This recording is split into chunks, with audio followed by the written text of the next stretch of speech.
Hi there YouTube. One of my favorite companies posted earnings last night, so I wanted to take a quick look at the numbers. The company in question is Mercado Libre, so a company considered by many as the Amazon of Latin America, although they don't have that AWS component. But you can see from their own statement in terms of their earnings for the quarter just gone that they had a fantastic quarter and fantastic year. This is a company that's been growing like crazy over the past few quarters, few years actually, and this all in spite of the number of headwinds that have affected the rest of the stock market. You can read on screen some of the key points, but for example, one of the major highlights is quarterly revenue surpassed $2 billion for the first time in its history, growing 74% year on year. This company is absolutely smashing it. I invite you to go through the presentation for the quarter just gone. There's a lot of detail in there, as you can see here, and it should be a key step before anyone invests in any company. Now, I also like to listen to and go through the transcript from the earnings call, and I'm not going to go through the whole thing here, but I wanted to pull out, I've highlighted a few key statements. So like I said before, they set a whole bunch of records. Growth is strong, but importantly, margins have been improving. Now, for an e-commerce business like Mercado Libre, it's not their only business, but it's a large part of what they do. We know that supply chain issues have been hurting margins across the board, as well as demand to some degree. Inflation, rising interest rates, especially in South America, have been very heavy, but this company continues to hit it out of the park. We can also see that the customer loyalty and retention are improving and that the clients are buying more with them. This is a key point because competition in the South American market and the Latin American market is heating up in a big way. There are also a number of statements peppered through the earnings transcript and earnings call that highlight just how strong their brand is and how sticky their brand is. And although MELI's roots are in e-commerce, in recent years, it's expanded into a number of other products, including fintech kind of offerings. One of these being a payment service, and payment volumes for the service have been growing incredibly fast. So 78% year on year on an FX neutral basis. Now, in a previous video, I've done a profile on the company talking about the various different businesses they have. So I invite you to go and take a look at that video if you want to deep dive into the actual service and product offerings that the company has. But you should just know that the most recent earnings report has confirmed that they are just growing like crazy. And finally, for this segment of the video, for any company that's growing very fast and has become quite large, there's always a concern that they've tapped out the available market, that there's very little more for them to grow into and that they're going to have to start doing something else. Now, to this point, I love the highlighted paragraph on screen. Effectively, it's saying that they think that there is a huge runway of opportunities ahead of them and that actually e-commerce penetration for the region is only 10% so far. So there's still 90% of the market to grow into over the coming years and decades. I did want to quickly touch on some of their financials, so I'll zoom in here. On screen, you can see their sales revenues for the past decade or so, a bit more than the past decade, and you can see it's this hockey stick type of growth, enormous growth through the past decade. On top of this growth, gross profit has been following the same path. And the reason I like to look at gross profit is because it gives you a view that you can't get from net profit, although net profit is also important. This is effectively telling you that people are willing to buy what they're selling, and the cost of getting those things to market and sold is a very, very good business for them. Now, we do need to look at some representation of net profit, and there are various representations, but I'm looking at EBITDA here, which is not net profit exactly, but is close enough for the purposes of this video. And you can see here that for many years, EBITDA dropped off massively, sometimes going into the negative. And that's because businesses like this need to invest in themselves in order to eventually achieve the kind of growth that we are seeing in Mercado Libre now. Now, not all companies are going to be able to perform this investment and be successful down the line. Some of them will overinvest, or they will invest and fail to reap the rewards of that investment. So just know that a company investing in itself isn't a certain thing. You need to find evidence that the company has been successful in backing itself and achieving some kind of a return on that investment down the line. What's quite interesting is that you will notice that other successful companies, for example, like Amazon, have been on a similar kind of path. Rapidly growing revenue, gross profit looking pretty good, net profit not looking so good for a few years, and then suddenly it happens. Bam, turn a switch and they are making a decent amount of cash.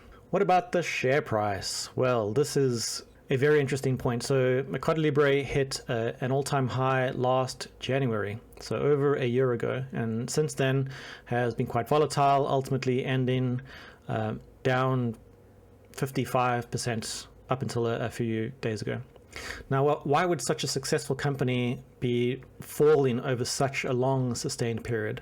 Well, some will argue that the share price got ahead of itself, and I think it probably did. Over a period of less than a year, the share price rose 177%.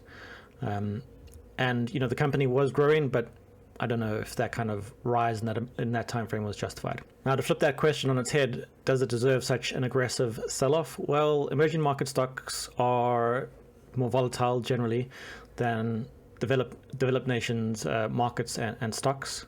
But also investors have been very nervous through the past year. We've had inflation, coronavirus, rising interest rates to worry about. High growth companies were hit particularly hard and more or less indiscriminately, unless you were one of the FANGs. On top of this, Mercado Libre had to deal with its largest market, Brazil. So you can see an ETF on screen that more or less represents the stock market for Brazil, being incredibly volatile. So there have been political issues, there have been financial or macroeconomic issues. And you can see that in their largest market, the stock market has more or less declined from June last year through to the beginning of this year, although it is bouncing now. All right, so we have this company. It's the Amazon of South America. It is growing fantastically. It still has a lot of growth ahead of it. The management know what they're doing. We have recent evidence of the success of the company and the management, the services and products. We can buy the share at a 55% discount to its recent all-time high from last year. But what is a fair price for the stock? Now, when trying to figure out what a fair price for anything is, you should use a number of different valuation methods because they all have their different pros and cons, and none of them are perfect. So ultimately, all you're trying to do is increase your probability that you are correct and have some kind of margin of safety. One of the ways to value a company like this, a rapidly growing business, is by using the price to sales ratio. So on screen, you can see the price to sales ratio back to May of 2017. We can see that the high was nearly 30. We can see that the mean is around 14. And at the low, it's currently at the low, which is 7.15 times. Now, detractors for the company would say that the price to earnings ratio for this business is incredibly high at the moment.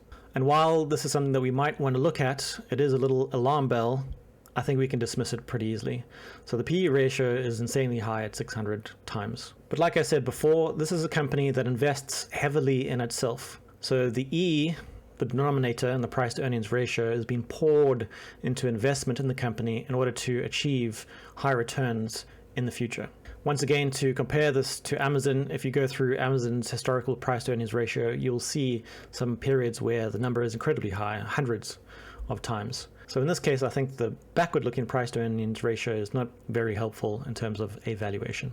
All right, so using that one method, the price to sales ratio, let's try arrive at a rough and ready approximation of what the share price could be in the coming years. Now, we know that the current base price to sales ratio is about 7.15 times. So let's start with that. The numbers here are the quarterly revenue numbers out of the earnings reports going back the past few years. And here I have the quarter-on-quarter growth, as well as the trailing 12 months year-on-year revenue growth.